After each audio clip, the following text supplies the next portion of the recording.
How did I know my avoidant was going to come back? The truth is, I didn't, but I had a hunch. When you're dating an avoidant, it can be hard to know what is what. They say one thing and then do another. You might end up wondering, am I imagining this whole relationship? Or is there really more to it than it would look like on the surface? I know a lot of you guys are also apprehensive about being strung along. It's not easy to know where an avoidant is truly at. In this video, I'm going to explain my reasons of why I thought my avoidant partner was going to come back and why I believed our relationship was worth investing in. Hi guys, I'm Carolina, and I used to be stuck in the anxious avoidant trap. My then boyfriend, Gabriel, kept on breaking up with me, and we somehow kept on getting back together, only for him to break up with me again. But we figured it out.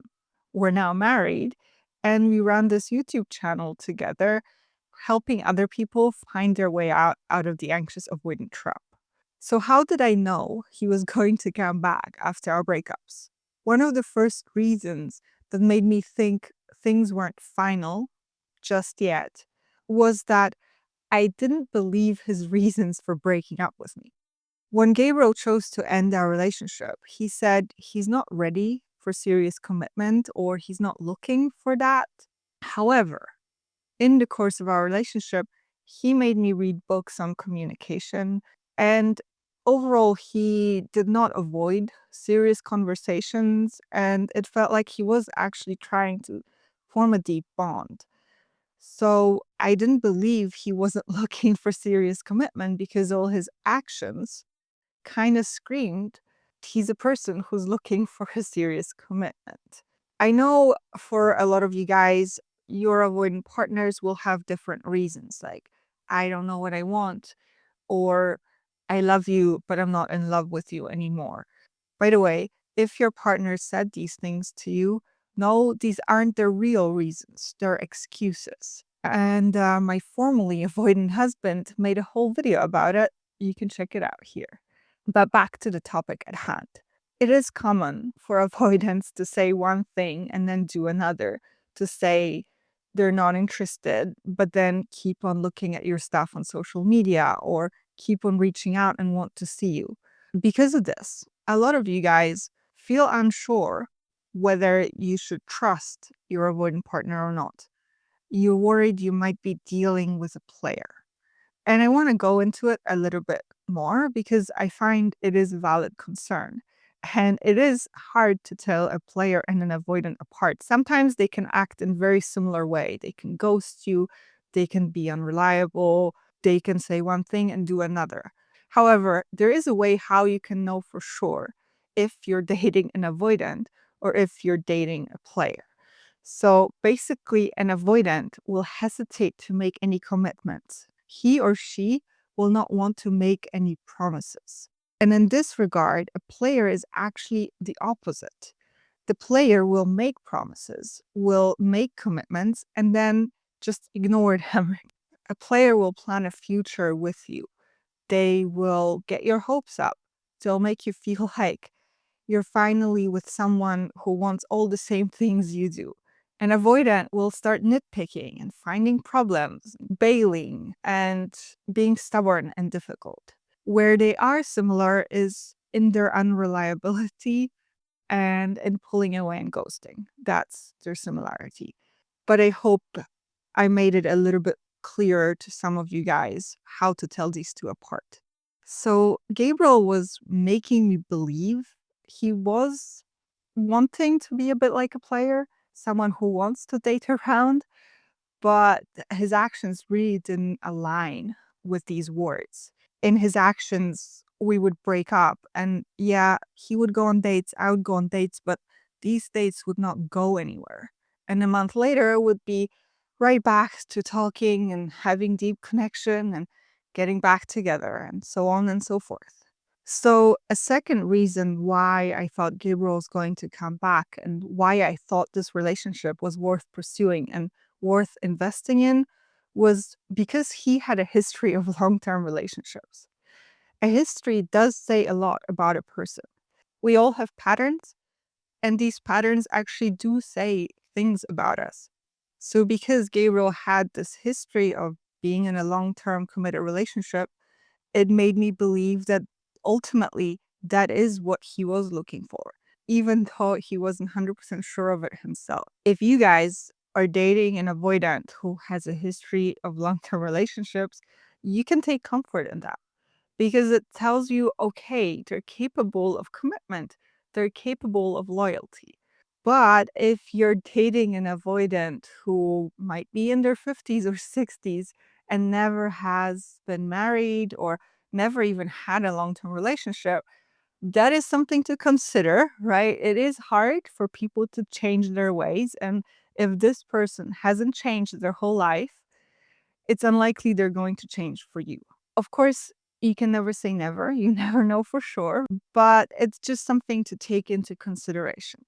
So when it comes to history, actually, my history would have been a red flag. It would have made me look like the avoidant or like the player because I had a long history of meaningless summer flings and non relationships.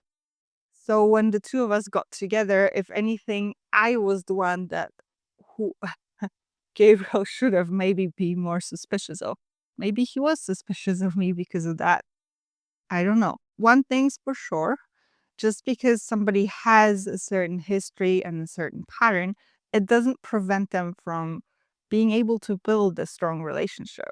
I think I did need to grow. I did need to mature, but I managed to do it in the correct time for me to want to stay in a long term relationship and stay committed. And here we are until today. So, yeah, people can change if they want to change. And sometimes love can be that impulse, it can be that motivation, that trigger that makes you put in the effort and choose to grow. And I think that's what it was for me. Actually, I think because of my history and all the dates I went on, it helped me know for sure that the connection I had with Gabriel was different. I could compare one thing to another and I knew, okay, this is special. This is something else. And I know a lot of you guys feel this way too. Maybe you're a bit like me. Maybe you too have a lot of experience. You dated around. You know what else is out there. So when you meet this special person, you can see, okay, it's like night and day. Boring date versus super exciting, engaging connection. Our chemistry was a big reason that made me believe Gabriel was going to come back because I knew he was not going to find it elsewhere, at least not easily. I wasn't worried about him going on a date with somebody he met online. I could do it too. I did it too. It is awkward. It can be fun. It can be flattering. It can be playful, but it's not to compare to when you do actually have a strong emotional bond. My last reason why I thought Gabriel was going to come back to me was because he kept on coming back. I know it might sound a bit silly, but at the same time, I also know a lot of you guys are in the same boat. You've already been through a couple of breakups. Maybe some breakups got even taken back a day later, and you pretended like they never happened, and then they happened again 2 weeks after. It was the same for me. It was the same for us. And the more breakups we went through, the more I saw the pattern and the more I could observe, okay, I don't have to worry. I don't have to feel like this is this final ending of our relationship because it wasn't in the past. So there is a good chance it's not going to be this time around. It's a bit of a curse and a blessing because being stuck in the breakup makeup cycle isn't fun either. And it's ultimately something that made me want to distance myself and try to let go because of how destructive the cycle has been and how hard it was for me to just keep on getting down. But at the same time, it gave me this sense of certainty, this sense of security. Okay, we broke up, but he's going to come back. And that is the thing with avoidance. Most of them do come back. Most of them are attached. Most of people get attached. That's just our human nature. We form bonds and then we can't let go, even when we try to let go. You yourself are going through a breakup right now and you're feeling hopeless and panicking and worrying that this is the end and that you lost the person you thought was the one. First off, know that love is a strong bond and you can trust it and you can rely on it. It is like glue and it is impossible to escape it. I do see it time and time again. People who form this bond, who have this connection, find their way back to each other. It sometimes takes longer. Some people do need to grow first. They do need to work on themselves before they can come back and rebuild the relationship they destroyed. Other people can get there sooner and can grow with you. This is what happened for us. We grew together. Gabriel helped me grow and become more secure, and I helped him grow and become less avoidant. Going through a breakup is hard. When I felt like things were over between me and Gabriel, I was devastated. I was depressed. I was panicking. I was doing all the wrong things. I know you guys struggle with this too. You don't know what to do, or you can't keep your anxiety in check. This is something we can help you with. Gabriel and I created a program to help people get their ex back. In it, we actually differentiate between 4 different ex types, one of them being avoidant. In most cases, most of you guys will fall somewhere in between different ex types. For example, defensive avoidant or overwhelmed avoidant or a ghoster avoidant. Our program will help you navigate your breakup. It will give you all the reassurance you need to be able to not get anxious and not overreact and not sabotage your chances. And it will also give you very concrete tips on how to approach each one of these types to get through to them and to fix things with them. If you want to check it out, I'll link it in the description of this video. I hope I clarified certain things for you guys. I hope I made some of you feel a bit more hopeful and a bit better.